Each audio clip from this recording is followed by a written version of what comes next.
And welcome back to another edition of Two Coaches, One Grizz. I'm Frank Morales with our Coach Emeritus, Gil Laura, and Mario, the Grizz Mesa, and our esteemed producer, AC Anthony Carabata. Gentlemen, we got a little bit of a stacked deck today, right? You know, we always have a stacked deck. We're gonna talk Super Bowl. Okay, we're gonna talk the king becomes a scoring king, but we gotta start with the latest edition of the Kyrie Irving saga. The Earth is flat, part 2. The Earth is flat. Part 2. Part 2. 4, 5, 6, whatever the case is. Gentlemen, right before the trade deadline, Kyrie Irving, they couldn't reach a long-term deal, an extension with the Nets, and they demanded a trade. Joe Tsai, the owner, is like, no way in hell are we sending him to the Lakers. So they sealed a deal with the Dallas Mavericks, sending Kyrie over there for a plethora of, lesser players, a couple first-round picks, or I think a first-round pick. In 2029. But I want to focus on the mercurial human that this guy is, and I say that tongue-in-cheek. Coach, take it away, because I know you got some strong thoughts here. No, I mean, honestly, it's not off character for him. It's become really not off character for any of them. KD, Kyrie, I don't know. It's just everybody in the NBA. That's why I really don't watch the NBA. I've lost any zest. Maybe like a James Harden. James Harden. Again, I just lost all zest for watching the NBA. It has no appeal to me anymore. And again, sadly, I grew up watching it. I loved the NBA, as we talked here ad nauseum. But when it becomes such a prima donna sport, it's all about me. It's all about. Today I was reading somewhere where maybe he felt betrayed because the owner suspended him for some tweet, the Jewish tweet or anti-Semitic. And again, listen. First of all, you have to measure what you say, especially in today's society, right? Okay. Again, let's go back last week. He measured himself. He didn't go forwards. Tony Romo stopped before he said anything that would get him in trouble. Okay, here we have our boy Kyrie. Oh, let me just blurt this out on Twitterville. It'll work. So again, I don't. Here's my thing, right? Like, he's always, you could tell, and he's a great player. He's such a good basketball player. Listen, to steal a term from other more prominent individuals in the space, like, the dude is box office, right? When you go to purchase tickets and go to these basketball games that he's involved in, you go to see that guy. He's probably, in a vacuum, one of the best, if not the best ball handler that the game's ever seen, right? When he is on the court, the guy is a animal that nobody can really deal with. A legit top 5 guy, 6 guy in the NBA. But is he going to be on the court, which is the biggest thing? And I'm not going to sit here, because this is not what the show is about, to debate the merits of what he's doing. Yes, are his stances honorable and this, that, the other. But you know what? You sign up for certain things, right? If you're an NBA player, you sign up to play basketball games, okay? And if your organization, which the NBA, just like all the other organizations, are privately held entities, they can make up their own rules. And if they're demanding you to take vaccinations, in the case that why he didn't play. But with him, again, to me, I know you have that feeling. That's his own. Correct. It's my body. I can respect that. I get that. But you can't have it both ways. I'm just saying, but it's the other stupid stuff. Like, okay, you want to make a stance that, okay, I don't know what this can do to my body, so I don't want to take it. Okay, I get it. You're a healthy 20, 30-year-old guy. What? Okay. But it's all the other outward things. The whole earth is flat. The Jewish thing is like, it's never ending.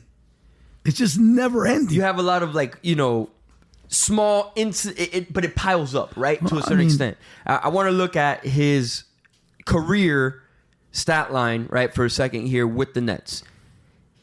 From 2019 to 2022, he played 20 games, 54 games, 29, and 40 games. Coach, you brought this up right before. In total, I think him and KD only played 74 games. Which is insane. In total. You look at it in a vacuum. You look at it on a paper, right? This is another assemblage of talent that should have won multiple titles. Another big three to at least win one.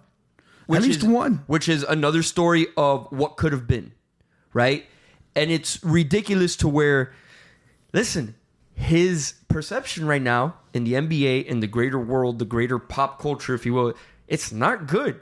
He does not look good with this. It's another organization that he's essentially leaving in shambles in his wake as he leaves, right? We're talking he left the Cavaliers, right? Because apparently him and LeBron, he didn't like LeBron or LeBron didn't like him, whatever the case is. Goes to Boston, says, I'll be here for my whole career if you want me. Then leaves a season and a half later, if that. I don't even know.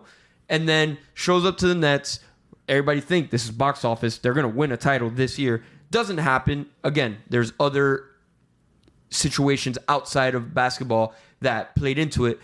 And then now he's on to his fourth team, which you know he's going to play his ass off, right? Because he wants to get that contract extension.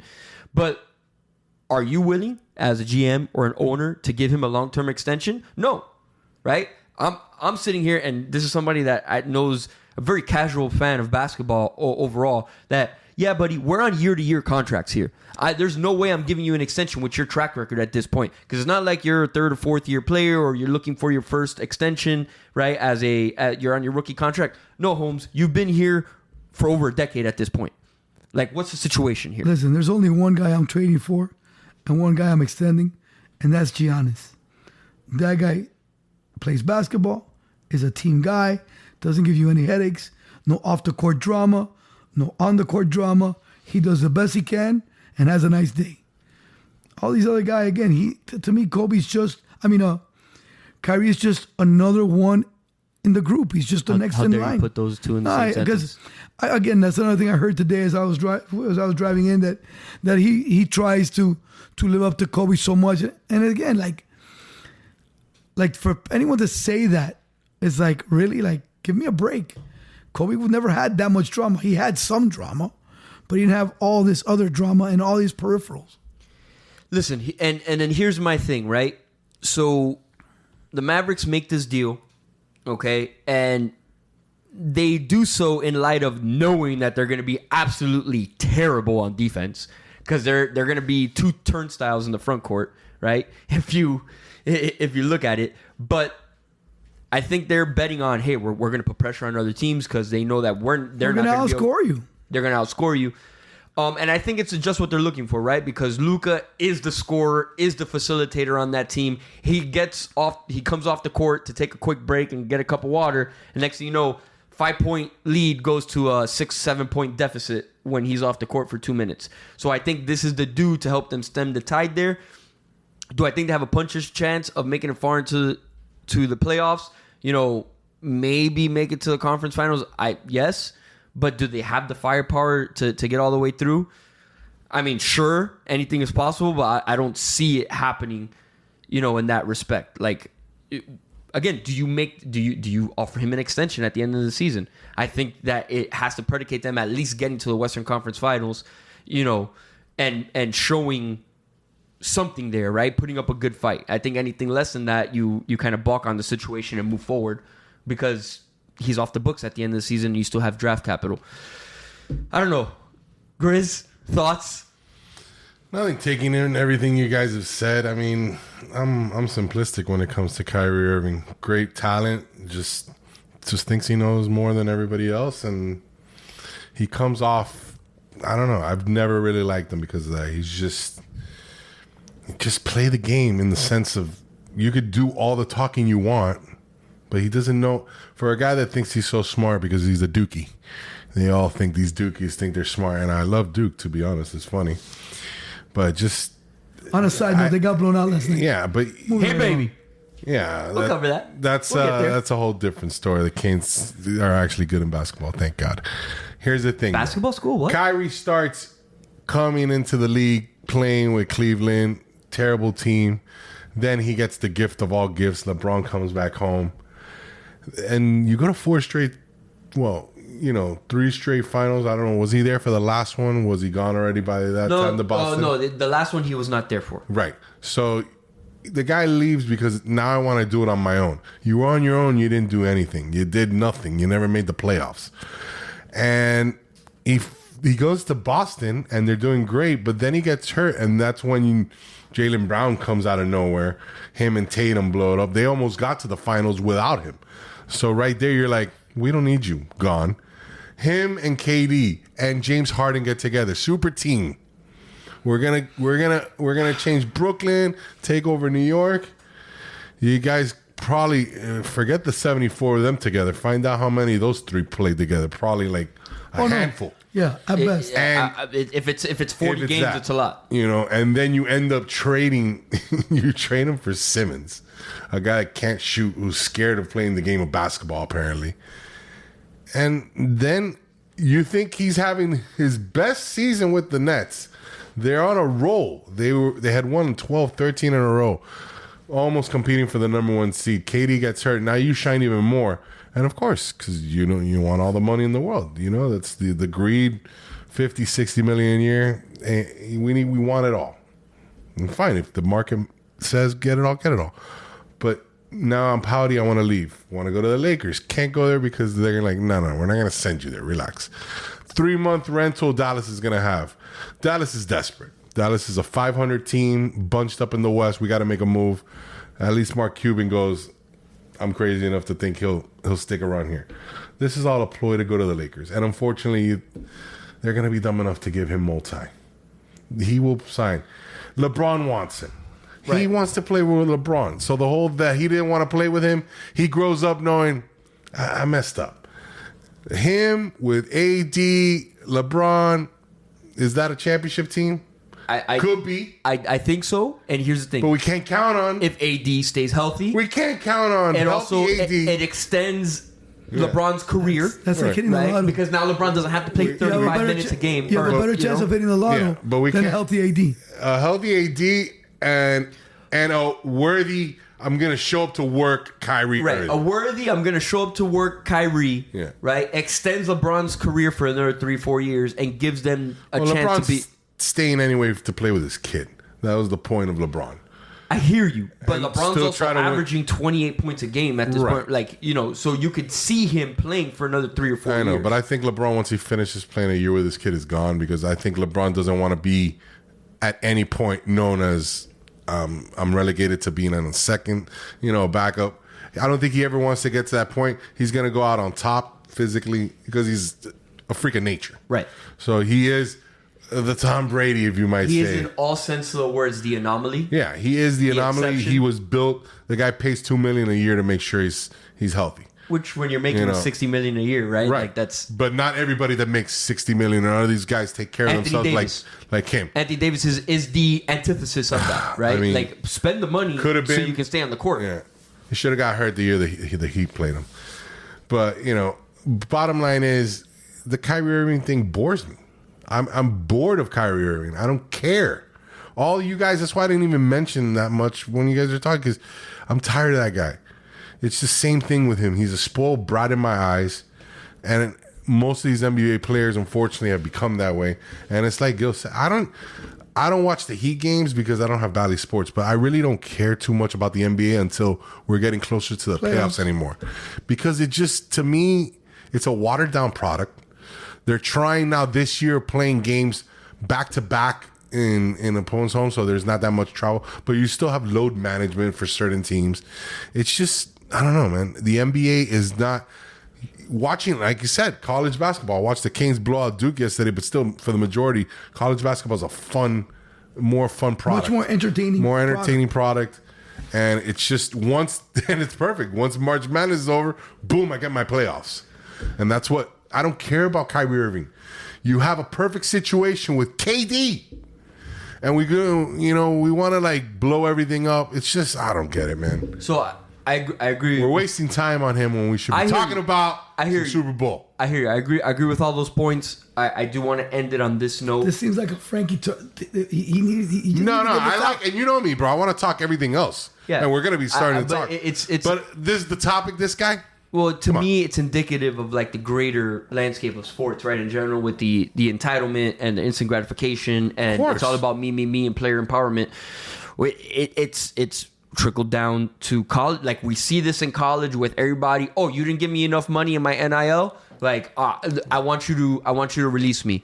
Like it's all a microcosm, right? This is a microcosm of that. But I'm going to be honest with you. The NIL is more NCAA's failure to act and to put something in place. The NCAA's failure to give them an inch has costed them a mile. Correct. You know, so correct, because it could have been so much better, easier, Problem less was money. that years ago they didn't figure out how to pay players and figure out how do we compensate these guys. So Mike Kafka's the fault. greed took over, and now that the players have the power, of course they're going to abuse it. All they needed was a little spending money, and everything would have worked. You let these kids go by themselves, you know, a little hamburger, a little pizza. Just say, man, go get yourself a T-shirt. Get paid for an appearance. Nothing crazy. No, listen, I get a meal for the appearance. I get a free round of golf. That's it. I mean, whatever. Let's move on. Right, we're going off on a tangent here. Let's jump real quick to the King, who is 35 points shy of tying Kareem Abdul-Jabbar's all-time scoring record at 38,387 points, 36 to break it. Does he go for 36 tonight, gentlemen? Thoughts on that really quickly? I mean, real quick. Taking the under. Real quick. Taking the under. Says the under. I would agree, by the way. I think possibly he's not going to break it tonight because he wants to save it for the game after. If you've already heard this, it'll be against the Bucks, against Kareem's old team, against Kareem's retired team. I mean, Original it's just team. synergy, and that's the way it is for LeBron. He likes the history of the game. He's a very, smart man when it comes to all the nuances of the game.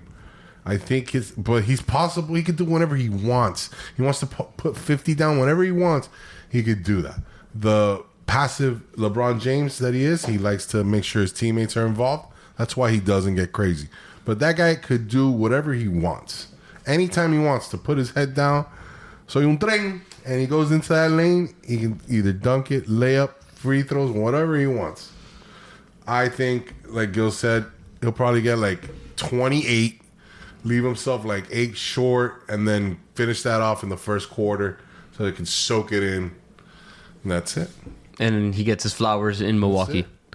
Yeah, I mean, I would tend to agree with you in there. LA, but yes, against Milwaukee. I would tend to agree with you there. I mean, I do also believe that it, would be cool for him to break it at home. He will break it at home. So, let's either see. this game or the next game. Right. He's at home, gonna break it. So. Right. So let's see. That's why he took a game off in the road trip. Right. To make sure and spread out the points. Because, like I said, he knows what to do. He's not an idiot. Yeah, 100%. I mean, so here's my question to end it on this note. When you look at his career totality, where does this shape up, right? Like, is this like top 3 accomplishments? Like, when you remember LeBron James, is this like 1, 2, or 3? I tend to think that number 1A, 1B, 1C is him in the finals, coming back from 3-1 against the Warriors, and when you think of LeBron James, his career play is tracking down Iguodala to make the block. I think that's what you remember him first. And because he won his championship in Cleveland. And made good on his promise. Yeah. I think it's that. I think it's then the championships that he had with the Heat. And then this. And then, as a personal stat, it's amazing. The guy scored the most points in the league. But this, like I said, it was never his MO. He could have already had this record years ago if he wanted to be an all-right 35-point game every single night. So he's top 5 in assists, dude. The guy is going to be top 10 in rebounds most likely. The guy is an all-around marvel. He is the complete... You put him in... Hey, I'm going to build... If you've ever seen the movie Weird Science... Yes. You build the perfect lady. This is exactly what you would put in, and it draws this guy out. And I still think Michael Jordan's better than him. But, so on that point, to put your point, people talk, he didn't go to college. He's played for long. He's doing this and breaking this record in 150 games, give or take. Yeah. Fewer than Kareem Abdul-Jabbar. But he shot 3-pointers that Kareem never shot. So. Well, that also correct. So it doesn't matter. The second half of his career, but right? That's all semantics, man. I've always thought that everybody, when they start breaking down, you didn't do this exactly this. It doesn't matter. You still did it. However you get to your destination, he got there. And the bottom line is, you have to be healthy, right? You have to stay on the floor. So there's other people that could have probably broke this had they been healthier, right? Or they played longer. It's just longevity is something people shouldn't be, like poo-pooing here. No, 100%. We obviously seen that with Tom Brady being able to play as long as he is. Just because it's not against you to be playing 20 years. That's a marvel. And that in this 20th year, it's not like hey, give him the ball so he can break the record. Hey, everybody get away from him and let him shoot, No, that guy is still a monster. You drop his averages today, it's still probably someone else's career year ever. And that's probably 80% of the league. 1,000%. So we're going to leave it right there. Coach, you got anything? Or you're done? No, I got nothing to say about the game. Here we go. I'm ready for some We'll be right back to talk some Super Bowl. And we are back to talk about what everybody is tuning in to listen to. Our Super Bowl breakdown, baby. This Sunday, we got the Kansas City Chiefs against the Philadelphia Eagles. Okay? It's shaping up to be one hell of a matchup. Okay? Listen, I'm super excited. I haven't been this excited about a Super Bowl in a pretty long time. We got the best offense. Okay, two of the best offenses in the league going at it. All right, first seed in the AFC, number one seed in the NFC. It's gonna be a clunker. Grizz, it's gonna be a clunker. What are your thoughts right off the hit? Oh, man, as evenly matched as you can get, as we've seen with points scored through the year, games won. Everything is saying this should be one of the best ever.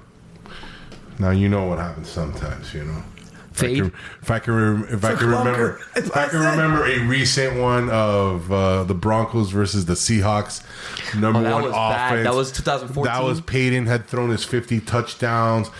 Super Bowls in New York, Legion of Boom against the great Peyton Manning offense. I think had set records, and they were destroyed, demolished. It was game was horrific. In hand. One of the worst Super Bowls ever. I don't think that's going to happen, but we have to understand that the possibilities of we were told the Niners and Eagles game would be great, and an injury happens and it changes the game totally. We have the possibility with Mahomes still nursing that high ankle, which he is looking good. And if he looked good the other day against the Bengals, there's a good chance that he's going to be fine and ready to play. But the problem is, I'm worried. I don't want this guy to go down. And then, Chad Henne going 98 against the Jags is one thing. But, in the big game against the Eagles, that would be a little different. And if he's able to pull things off, if he happens his name to be called. He won't be in Kansas anymore, Dorothy. Hey, man. You got to give him the MVP even if he throws a pass. You know what I'm saying? But if he contributes. Point is, if Mahomes is healthy and plays the way he plays, they have a chip on their shoulder from losing a couple years ago. I think I push towards that way with the Chiefs. But, man, the Eagles just look amazing. Hurts, even if he doesn't look like he's throwing the big yards. That running game, they got 3 or 4 guys that can score in your backfield. He led all quarterbacks ever with the most touchdown runs ever, I think, in a season. They haven't, and the Eagles defense, the most sacks by far. That's a problem. If you remember the Buccaneers Super Bowl, they sacked this guy, they destroyed him. So I'm just hoping it's going to be a game where, once again, last minute quarterback who has the ball wins the game type of feel. I don't think it has that kind of a magic for me. Right. Okay, because I think that if it comes down to Jalen Hurts having to drive 80 yards for a touchdown, it's different. It's not a situation where Burrows or Allen, again, as good as he's been all season, he's not a great passer. Right. So I think that Kansas City is going to come in and play more zone and force him to try to pick them apart. I think they're going to be able to try to run or stop the run and focus on the RPO game, but play zone behind it and not be as aggressive in man.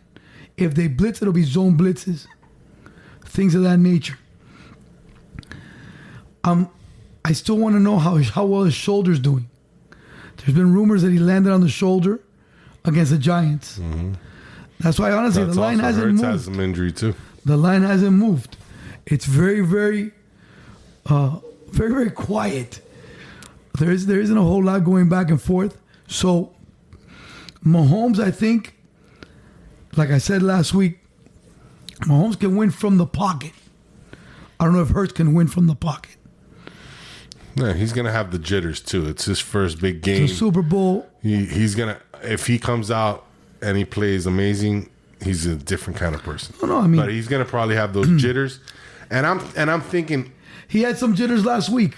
But I'm gonna refute that because all this dude knows is big games, right? And I think that he's got a score to settle here because what is the thing that's score to settle with who? The thing that he's known best for is getting yanked in the national championship game for Tua. But then they put him back in the next one. I think he by winning this Super Bowl, it washes all of that doubt away. So you don't think that puts pressure on him? You don't think he's got pressure on his mind with that? I think this guy's averse to pressure. I don't think he knows what pressure is. I don't know about that. I think everybody has a little bit of pressure on them. I think he's been subject to pressure his entire football career, and this is just another situation for him. Have had that kind of pressure. This is the Super Bowl. This is a different animal. You know, everybody's patting you on the back right now. If it comes down to quarterbacks, yeah, I mean, a 90% Patrick Mahomes is still, I think, is better than a 95 or 93% Hurts. Okay, because Hurts is not going to be 100%. Okay, so I'm glad you said that. Right? Because I do think that this game comes down to mobility. It's going to come down to the mobility of the quarterbacks. The mobility ability, if you will, of the quarterbacks. Right? Is Patrick Mahomes' ankle going to keep or stay well enough for an entire game for him to stay effective versus how effective Jalen Hurts is on the ground? We just saw it last week. Right. But that's what I'm saying. And he had 2 more weeks to heal it. Understood. But again, when you're playing on it and it's not 100%, you're re-aggravating certain things. I get that there's a 2-week window. How many carries did Jalen Hurts? But a high ankle sprain can take anywhere from 4 to 6 weeks, and in bad cases, you're still feeling the effects for 6 months. How many yards? How many yards did Jalen Hurts run for last week? How many times did he run the ball? How many yards did he run for? I don't know. I don't know. Do you have it? Because I don't have it right up on me, but this is the stat line that I do have. But that's your argument, though. You're giving me an argument. You got no stats behind it. But I will give you a crazy stat. Kansas City Chiefs this year, 16-3 overall record, 546 points scored, 6 All-Pros, right, including. We know it's a very close game. And the same exact points scored. We know everything. All that is already in the computer. I do think it comes down to the ability of both quarterbacks to ad-lib and, orchestrate on the fly. I think I'm going to give that edge to Jalen Hurts. He had 11 carries, 39 yards. Correct. Because he didn't need it. Because you're talking about the number 1 rush offense in the league. Right, and we talked about this stat off air. The Eagles have an 81% run block win rate. Okay, Kansas City Chiefs ain't running the ball that way. Okay, they've been predicated on let's pass first and give it to Pacheco late in the playoffs to seal it off. But that is who they are, though. That's who they are. Again, we go back to stats. You want to talk stats? Okay, Philadelphia runs the ball 50% of the time. 50-50, baby. Okay, they're one and of that's on RPOs too. I'm saying they're one of the highest run-based teams in the NFL. Whereas you look at the flip side, Kansas City throws the ball 62% of the time. So again, they're one of the highest passing teams in the league. So they go about winning in different ways. Okay, with that being said, last week I think shows what Patrick Mahomes can do with an ankle on 1 week only. On 1 week. Well, 100%. And I don't think what doesn't get enough, pub here is that Miles Sanders with a quiet 1,240 plus yard season, right? Like nobody talks about that. Like that dude was a stud on the ground, okay, and again, During the last 2 games, he has not been getting the ball. He hasn't been getting the yards. So right, because you got teams that are like, we're going to sell out on the run, and they've been able to kill them on RPOs. They've been able to kill them in the pass game. No, Coach. Okay, I'm sorry, Coach. He hasn't. Coach, he threw for 100 yards against these guys last week. Because what I'm saying is the balance, right? The balance that they're able to, like, if you take away one, they're able to do it with the other. If they're going to sell out on the run, he's going to kill you in the short and intermediate pass game on the RPOs. They played against a Giants team whose defense sucked. Tread lightly. Yeah. Whose defense sucked. Tread lightly. Defense sucked. I'm going to say it again. Defense sucked. Okay? All right? Whatever's worse than suck, they were probably... Exactly. Okay? With that being said, all right, they ran the ball down their throat because they didn't have to throw it. The guy threw 154 yards, 16 of 24. Yes. So he's barely eclipsed the 160-yard mark in 2 games passing the ball. So again, I'm concerned about his shoulder.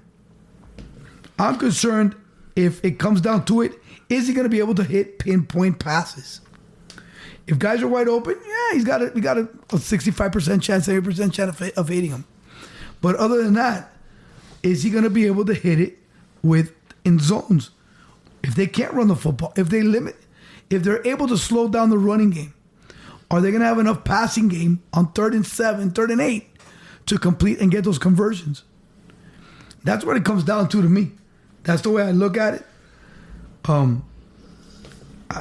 Again, I think they're a great football team. I think they got a great defense, but I do think they can be hurt passing the football. So, well, see, so I'm gonna refute that situation, right? Because yes, if we talk about the Kansas City Chiefs passing attack, right? The Eagles had the best secondary in the NFL this year, but they didn't play good teams. That's been their knock. I understand what you're saying. Them this season but that back seven they come to hunt, man. Like, they're not afraid of anybody. This is their toughest challenge by far. This is going to show whether they can play or not. This is it. This is the game now where they can play or not. Last game they faced the starter for the last 8 weeks for one drive. And there was one drive where he took him right down the field, and they scored. Then he got hurt. So, again, is that going to be a situation? You're giving Andy Reid 2 weeks to prepare for this defense. I just think there's just a lot of intangibles with Kansas City. I mean... Okay, so that being said, right, we're here. And it's a tough... To me, I told Grizz before we even started, I said, this is the toughest Super Bowl for me to pick in the last 10 years. Lay it on us, Coach. No, I mean, I took Kansas City to begin with. Mahomes is an underdog. All you've heard all week is how great Philadelphia is. What a complete team they are. Sal Palantonio came on the other day. Oh, this is the best Eagle team I've ever seen. If you don't think that those guys in Kansas City are hearing that, just like they heard it 2 weeks ago. Burrowhead and all that other crap. All types of motivation. They are. You know. Again, they're just lapping it up lapping it up. You got to also give it to the Eagles coach that is how it came out that he's still bitter a little bit about being fired. Go. And wasn't retained by Andy Reid. Whether that's true or not, good motivation on his part, I guess. But this is what I'm agreeing with Gills. And over this last 5 minutes, I've been sold a little bit more on that side. Because, like I said, I thought, and I still think the Eagles are a great team, obviously. But it is true. Their season was a little suspect. And the game against the Cowboys, even though, Jalen wasn't playing, it was Minshew, the defense did give up 40 points to a Cowboys team that, has a lot of weapons like the Chiefs do. And the Chiefs have a better quarterback than the Cowboys. Much better. So, I can see them putting up some points. This ain't going to be the last 2 games, And again, if you take a look at their season, right? If you take a look at the pattern of how their games have worked, they've gone out to a big lead and they've coasted the second half. Correct. They've coasted. Every second half has been coasted. And some teams have come back, made things interesting, and finish. If they're not winning the halftime score, that's going to be very bad. If it's a 3-point game at halftime. Even if they're down, the Chiefs are down 3. If Philadelphia's up by 3 points at halftime, Papo, Yeah, they need to it could be. get ugly for me. They need to be. Because if Mahomes is looking good and Mahomes is still, they need to be up a couple But, touchdowns I mean, at the half. that's my take on it. But even if the Eagles are up a couple touchdowns, you just can't. you can't snooze on them. The Chiefs, because the Chiefs are the epitome. They're like the they've Golden come back State before. Warriors of the NFL, right? Like their third quarter rush, like their third quarter, comeback situation, a press is second to none.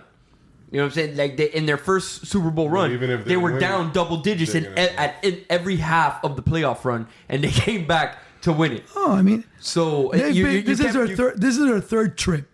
This is their third trip in 4 years. Okay, a lot of the players have five straight AFC championship. I'm saying, but a lot of the players have been to the Super Bowl now twice. This is their third trip, so they know what to expect. They know the ebbs and flows of the game. They understand certain things. This is the first time for this Eagles team in this situation. Mm-hmm. This is the first time for this Eagles team at this height of a stage. So again, do I think the Eagles have what it takes to win? Of course. But part of me says, man, Mahomes plus 1.5? Yeah, I got to take it. I got to take it. Like, hey, I'll pick them. Yeah, okay. Maybe -1. Okay, all right. So they're even talking. There was talk today that they got some plays that they're going to run through over the next few days that it might even include some speed option and some things with Mahomes running. Again, how bad was the high ankle sprain? And it looked nasty, but the kid played. The kid played almost 3 quarters and really didn't start limping till the fourth. Yeah, he's tough. And even on that bad ankle, he ran and got the first down. He's a tough kid, and that's the bottom line. Like, that guy has just as much, if you want to say he knows how to play the big games, Hurts, this is a guy that knows and shows up for big games. So, I don't know. He's a big game quarterback. I'm leaning on the KC side now. You're leaning on KC side. Well, I mean, for me, it's a pick'em game. I was flipping on it. I agree. But I think for you, it feels like you're not on that side. No, but I agree. I mean, if you tell me the game's a pick'em, I'll look at you and go, okay. But no, the Eagles, Kansas City came out as a favorite. Money came, boom, it flipped the line. All of a sudden, now the Eagles are the favorite. I have a hard time if Juju Smith-Schuster is healthy, which it looks like he is. Kadarius Toney came out today and said, man, I'm playing. I don't care. I'm playing. So again, I think that these guys understand the importance of being on the field. And Grizz, to respond to what you're saying is it's not, yes, am I leaning Eagles? I am, just because I always start when I look at a game, whether it's breaking down a high school game or looking at a college game or whatever the case is, I look up front, right? And the Eagles are better on the offensive side and the defensive side up front in both situations. And to Coach's point, what leans him the other way and the anomaly in this situation is the intangibles of the dude that's under center in the team in red. On the fat guy in red. The fat guy in red on the sideline. Right. That fat guy. That coach is he knows how to call plays. A great coach. Knows how to do stuff. But that's what I'm saying. You have for sure 2, potentially 3 Hall of Famers on the offensive line with the Eagles, right? And then you got the defensive line who had the most sacks in a season in NFL history. Yeah. I'm going to go with the dominance in the trenches. Again, I know that it's essentially a pick'em, and you cannot understate the intangibles of the dude under center. I get that. Because more often than not, that has seemed to be But both the offense and the defensive lines for the Chiefs are not terrible. And they're actually decent and good enough to win. Now, that being said, you are correct. That's why, it's not like an overwhelming. I will say this, and you are correct, better. and I'm gonna lean on it, and I see both sides of it. There's never a one-sided argument here. Listen, kudos to the Chiefs' offensive line and that coach that's got him going, because when homeboy got hurt, they said, "Don't worry about it, Pops. We got you." And they've been a freaking wall in front of him. And let me tell you something. The Chiefs' defensive line is not bad either. They play really well. Since week 8, they've gotten much better against the pass. They're putting pass rushes on people.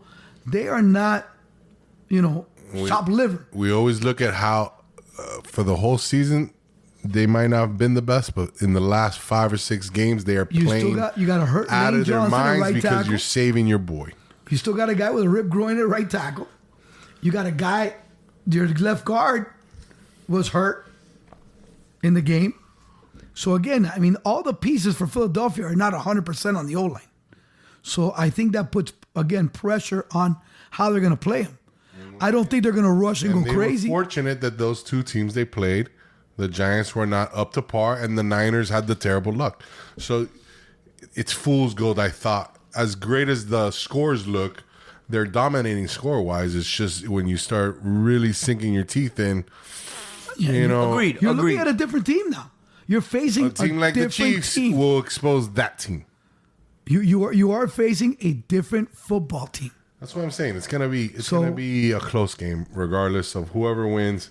And maybe you don't have the faith in Hurts going all the way, but I may get crazy and take an alternative line on the Kansas City Chiefs just because. That's because you're sick. Yes, I am. I'm a degenerate. I really am. I was called that today at work. I feel kind of good. The grossness that's good, that though. you are. One of the guys. We cheers to that grossness. That we talk the gambling stuff, and he's like, yeah, that guy right there, he's a degenerate. I said, I resemble that remark. Thank you, sir. Appreciate that. On that note, we're going to be back with the last segment to talk about all the prop bets and all the craziness that coaches. Hopefully, Frank can give us another pick so we can fade the Frank. Oh, wow. All right, fellas, we're here to close out the show. Obviously, we're going to go into the deep dive here with all our prop bets, our scores, and our picks for the Super Bowl game. But we gotta spend a minute here on Sean Payton's shot across the bow when interviewed by a member of the media, asking, "Hey, what do you feel about Russell Wilson's personal team here and his personal coaches?" And guy, and I quote, his office, his entourage here. Yeah, that's foreign to me. We're going to be, our coaches, our players are going to be here. But yeah, that's foreign to me. I don't know what you're talking about. There's a new sheriff in town, kid. We ain't having that out here no more. Psych, player. Not finna happen. So. And again, I'll be honest with you. I think that's one of the many mistakes that the last coaching staff made. They allowed him to have an office up there. They separated him from the team. They put him at a different level. He's a quarterback. I get it. He earns it. He has a certain amount of respect. Team leader, but he doesn't get what the other guys don't get. I mean, he's already separated himself with his contract. That's enough. Exactly. You don't need an office. Well, coach, you're not in the front office yet, bro. You want to be a GM? That's one thing, but we'll get there. So that's the thing, right? That is indicative in many respects of a brand new ownership that has never been in sports before in the Walton family. But I don't think that has to do with the ownership. And also with the coaching staff who didn't know their head from their ass. Agreed. Right? So you have those two factors compounding upon each other, and you get the prima donna that is this guy. His own office within the facility. He has his own team that's allowed to be on staff that is separate and apart from the coaching staff. It showed on the field. You can't try to be one of the dudes in front of cameras, right? When you're doing that off camera, because it's gonna the whole situation just left a sour taste in my mouth. And this guy, Sean Payton, comes in. He's part of the Bill Parcells tree. He's gonna tell you like it is. And if you don't like it, too bad. There's the door. Go kick rocks. I don't care what your contract is, because guess what, baby girl? This contract is not guaranteed. This ain't other sports. Right? Your contract is not fully guaranteed. And this dude, if nothing else, is going to find another quarterback to lead his team, whether it's a lesser dude on paper or not. Now, in the greater scheme of things, do I think Russell Wilson is going to be a better quarterback for this? I think he is, 100%. I think he still does have the talent. I think this was a perfect storm of shitty events, right, that led him to this situation, right? It's just so many layers to peel back here. But at the end of the day, I think Sean Payton is going to work wonders for this dude. Is going to reinvigorate his career. And if it doesn't, then we know, next year they're looking for another quarterback. Grizz. You said everything, man. Let's ride. Yeah. Let's ride into the deep dive, baby. I'm ready to go. Throw it at us. What do we got? Let's close out the show strong. Well, I mean, again, like as I mentioned a few minutes ago, I am on Kansas City. I like Kansas City. I've got a teaser as well with Kansas City and the over. I got the over when it was at 49.5. It is now up to 51. The game itself is at 1.5. There's only one book that I see it bumped back up to -2, and that's WinBet. Again, I feel that Kansas City has what it takes to win. Clyde Edwards-Helaire is off the IR, so I think that gives them another weapon in the backfield, because I think that the Eagles defense can be run on. And if they're able to run a little bit and have some success running the ball, I think that even gives Mahomes an even greater ability to play action a little bit, throw different things. The half step that he needs, you would different say. Things to be able to move to as they like to say on ESPN, matriculate the ball down the field. Heard. So again, I really feel that Kansas City has a great shot. Sorry, that was Hank Stram, by the way. I just want to, well, for the I know, stories of the but game. again, they do say it. They've said it before. Matriculating down the field with the football, and I do think that they have a good shot to win. I do believe that the Super Bowl is the biggest stage, and a lot of teams poo-poo themselves. Experience plays a factor, right? Because I believe so. And you hear it all the time, right? The first time there, they don't understand the logistics of the situation. That you have 2 weeks to prepare. That first week is really your preparation week. That second week, right, is the media day and all of the other, extracurriculars that you have to comply with. It's media day every day. Right. It's a media circus you're essentially, that second week, you're essentially doing walkthroughs, right? Every day, that's essentially it's a circus. It is. It's a circus every day. So history shows that the individuals that have been there before, the more mature teams, fare better, because the young teams are like, wait, whole crap, wait, I got the tickets for my family and everybody wants to be there and all of this other craziness that it's a lot to take in. So in that respect, yes, these dudes have been here 3 times already, right, from the top down. Again, I will go in a vacuum. I know this is Super Bowl week and everything is different. I am respectfully going to go the other way. Get ready, guys. By a hair on Gil, the coach's head. And if you know him, those are very, very thin. So I am going the Eagles by a forehead hair of Mr. Gil, the coach Laura. Yes. Fade the Frank. Hopefully it comes through. What's my score? 24-21. Eagles. If that's the case, I'm going to have to go ahead and take this prop of either team wins by 3 off. Because if the fade the Frank is in effect, we're looking at a 25-point victory by one side or the other. Take the alternative line, guys. Take both sides alternative line. Is gold. You'll make big money. This is gold. Wow, 3-point. Let me scratch that off right now. That's never coming out. But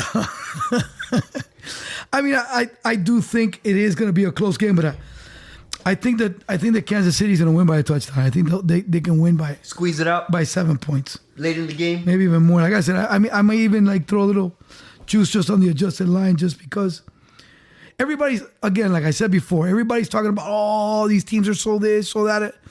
And anytime that happens, it doesn't work out that way. One team all of a sudden takes off. The other team can't tie its shoes. And they fall on their own 2 feet. So again, and I agree with you. But remember, you got Jason Kelsey there. He's an anchor of that team. He's been there before. Like, I mean, just don't forget, you have a young, cocky head coach, bro. You have a young, cocky head coach. What do you know about those? Too much. Okay? And again, his chip is going to be on his shoulder. Grizz mentioned a few minutes ago, if he is still harboring any kind of anger or any kind of resentment, that's going to come out in his play calling and his thinking, and all those things come back to haunt you. You know, This is the reason you're here. you got a guy on the other side thinking about eating a cheeseburger. Yeah. You know, going hanging out with Guy Fieri and calling plays. You know, he's my God. he's all good. He is a cheeseburger connoisseur, which is great. I'm just trying to tell you, that guy he's living life on the other sideline. When you got the young guy over here. I know what I'm doing. I got this. Don't worry. I got it. So I mean, that's just like I said. That's just my thought process. Give me a score to that touchdown.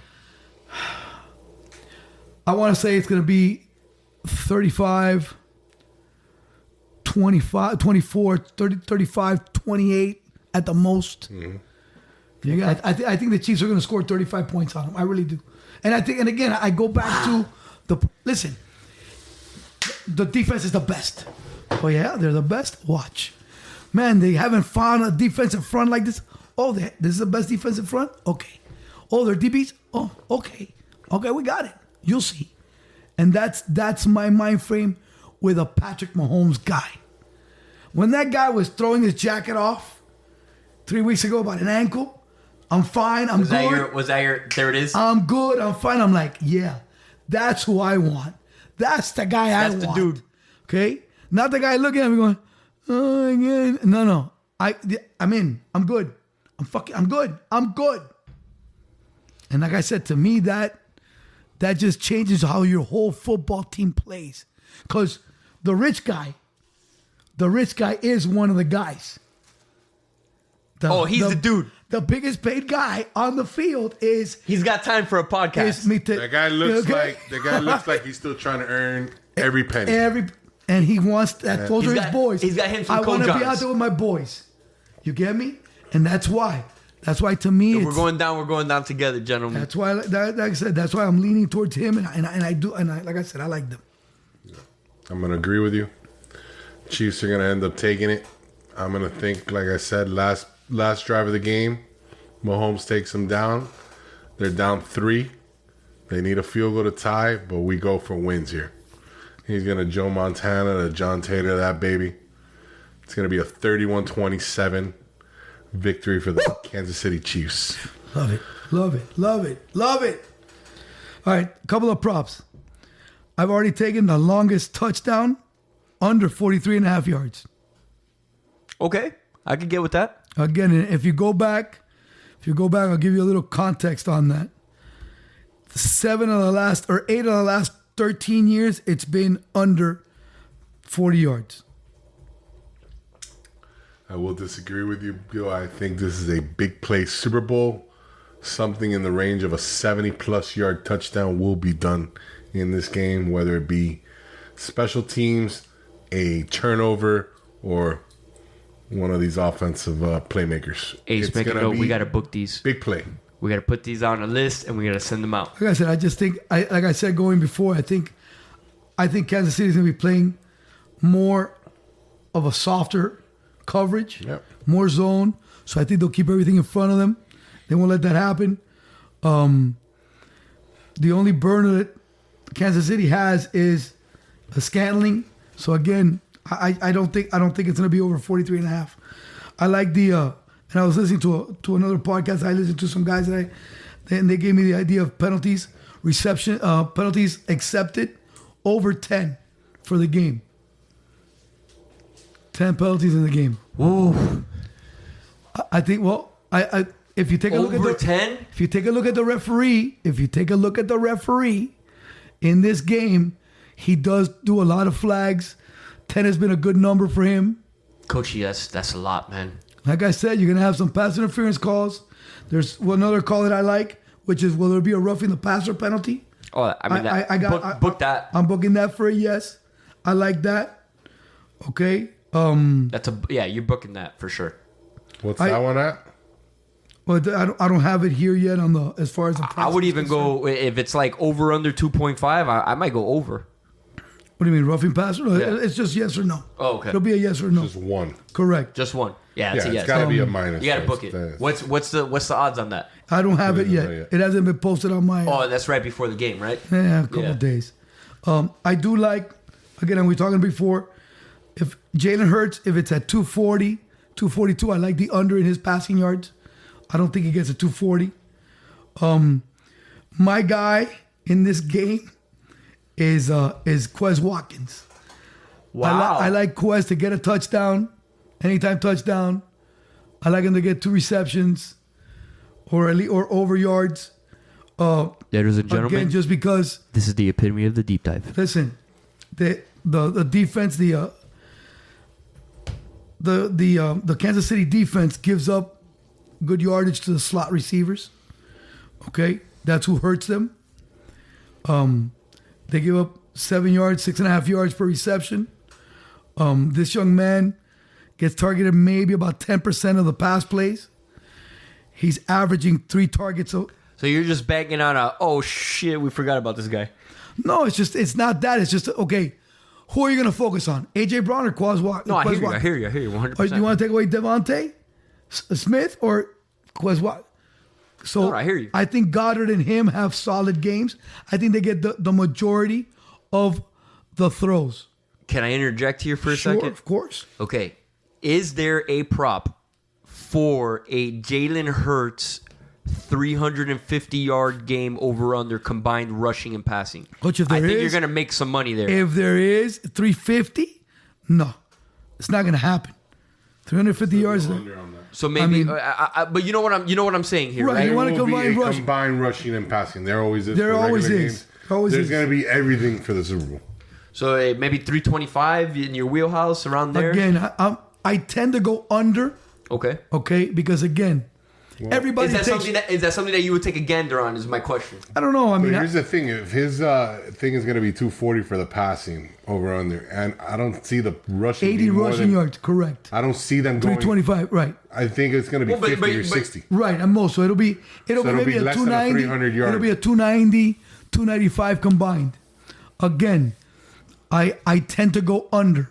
He might give you 100 rushing, but the problem is, can he get you 200 passing? No, I hear you. That's what I'm So saying. that's why and Vegas knows that John Q. Public likes to take the over. The over is the popular play. So they usually give you the overs at a much higher rate. Because the overs means fun stuff is happening, most likely. Okay. So they give you the over at a much higher price. You're better off taking the under. You're better off taking no's.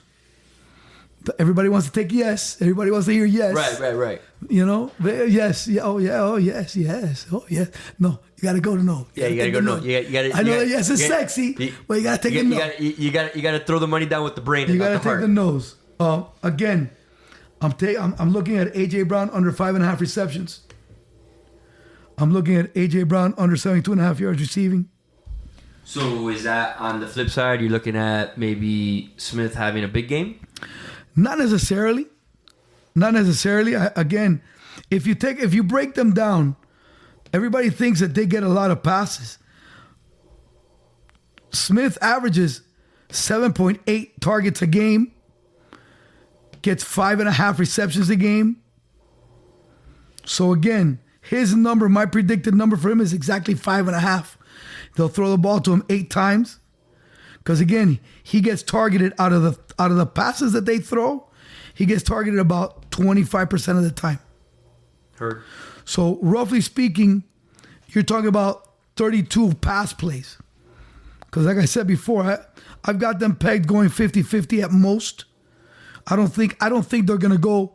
I don't think they're gonna go to again, I went over in my estimations. I went to like a 53% pass.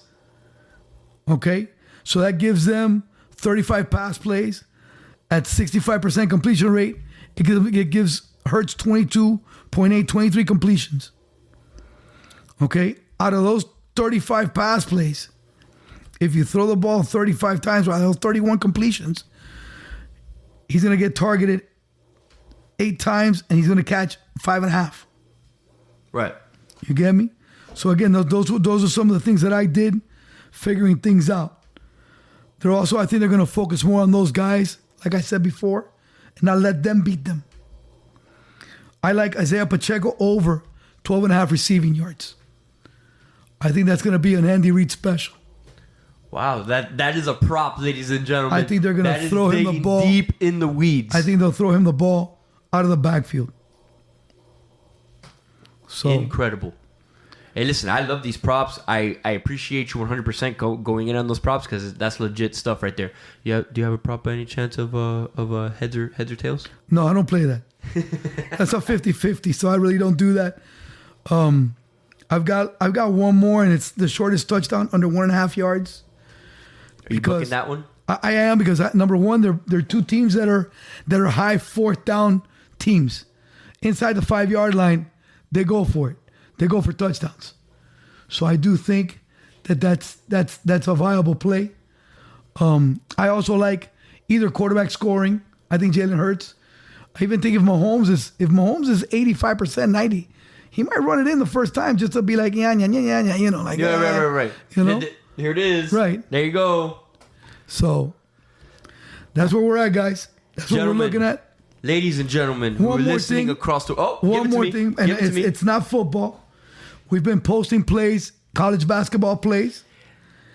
And on that note, right, those college basketball plays, right, jump on the Two Coaches, One Grizz Twitter handle. Coach posts those daily on there, right? So if you're looking into getting into college basketball betting, right, that's your source right there.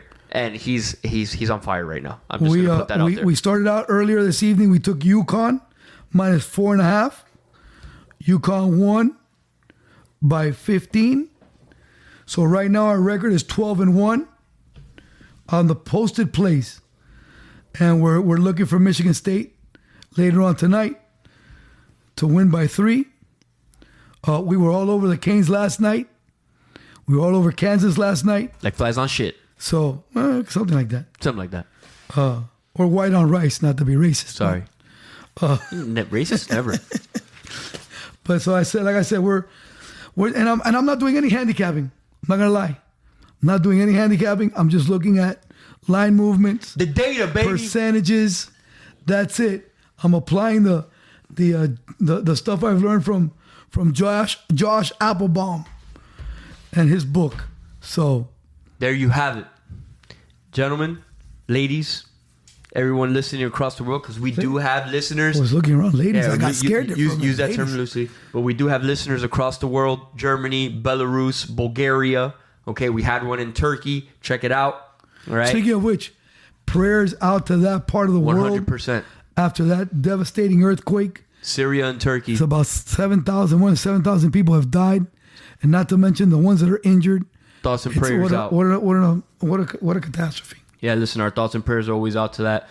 You know, we are a unifying force here. That's what even though we have differing views sometimes, it's all in good nature. And no matter what Tony Romo says. We love everybody. Anyways, I wouldn't say love. It's continued to be fun here, guys. Post, share, send it out. Send us your thoughts, okay? Let us know what you want to talk about. We're going into lean months here, right? You know, baseball talk and all that stuff, but we like to have fun. So give us the topics that you guys want to hear and you want to hear us discuss, all right? Just want to shout out real quick to our sponsors here, General Carnitas, Gourmet Meat, okay? There'll be a great source of your barbecuing needs this Super Bowl Sunday, all right? Prodigy Coaches, all right? K-12 tutoring. Reach out to prodigycoaches.com for any needs that you have in the academic realm. And Prodigy Athletic Gear, right? They're jumping in the game right now with a brand of their own sportswear and athletic gear. You should check them out as well. This is Two Coaches, One Grizz. Fake the Frank.